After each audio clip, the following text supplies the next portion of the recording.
За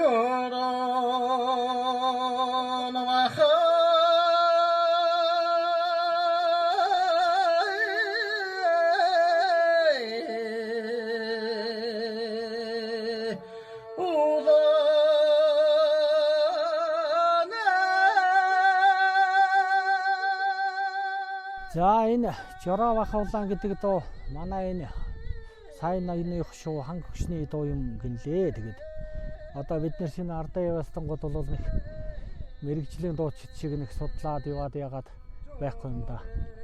Ямар ч байсан манай нутгийн дуу гинэ. Тэгээд Монгол улсын гавьяач үсгсэн алдар лам жавгаан дуулснаар манай нутгийн залуучууд бас дуулж илээх юм. Тэгээ би ч бас тэрүүгээр л сонсож лам жавгаан дууг сонсож сурж ийсэн. Тэгээд тэрийг л одоо манай атган сүрэн бас сонсголоор сурж. Тэгээд одоо бас нэг олон нийтэд хөргөж уралдаан тэмцээн дуулж ингээд өвлөж яваад нь бол дүүдэн баяр хөөрөг юм аа. Тэгээд цаашдаа амжи уран бүтээлд нь амжилт хүсье.